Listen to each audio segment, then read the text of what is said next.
Penguin Audio presents A Light in the Window by Jan Karon. Read by John Mcdonough. Chapter 1. Close Encounters. Serious thinking and crossing the street, he once said, shouldn't be attempted simultaneously. The red pickup truck was nearly upon him when he saw it. The shock of seeing it bear down with such ferocious speed sent him reeling backward to the curb, where he crashed in a sitting position. He caught a fleeting glance of the driver, talking on a telephone, as the truck careened around the corner. "Father Tim, are you all right?" Winnie Ivy's expression was so grieved he felt certain he was badly hurt. He let Winnie help him up, feeling a numb shock where he'd slammed onto the curb. Winnie's broad face was flushed with anger. "That maniac! Who was that fool, anyway?" "I don't know. Perhaps I'm the fool for not looking where I was going." He laughed weakly. "You're no such thing. I saw the light. It was still yellow. You had plenty of time to cross, and here comes this truck roaring down on you like a freight train, and somebody in it talking on a phone." She turned to the small crowd that had rushed out of the Main Street grill. "A phone in a truck," she said with disgust. "Can you believe it? I should have got his license number." "Thank you, Winnie." He put his arm around the sturdy shoulders of the sweetstuff bakery owner. "You've got a special talent for being in the right place at the right time." Percy Mosley, who owned the grill, ran out with his spatula in his hand. "If I was you, I'd ask the good Lord to kick that fella's butt plumb to Wesley.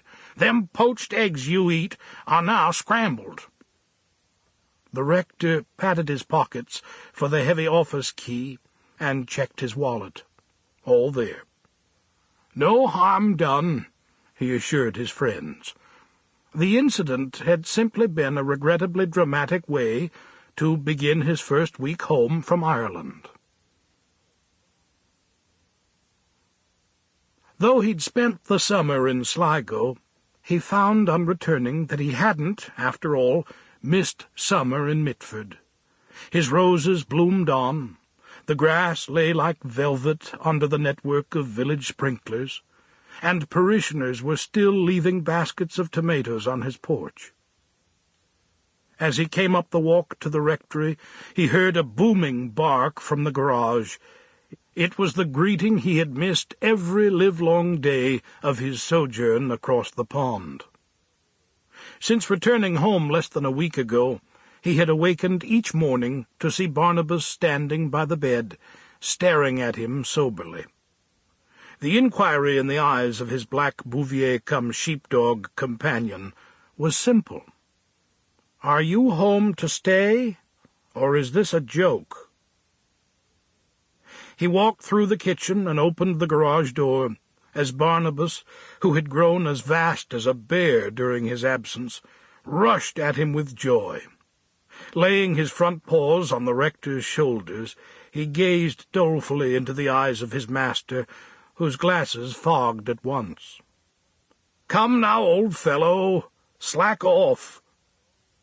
Barnabas leaped backward, danced for a moment on his hind legs, and lunged forward to give the rector a great lick on the face that sent a shower of saliva into his left ear. The victim dodged toward his parked Buick and crashed onto the hood with his elbow. "Sing and make music in your hearts," he recited loudly from a psalm. "Always giving thanks to the Father for everything." Barnabas sat down at once and gazed at him, mopping the garage floor with his tail. His dog was the only living creature he knew who was unfailingly disciplined by the hearing of the word. It was a phenomenon that Walter had told over the whole of Ireland's West Country.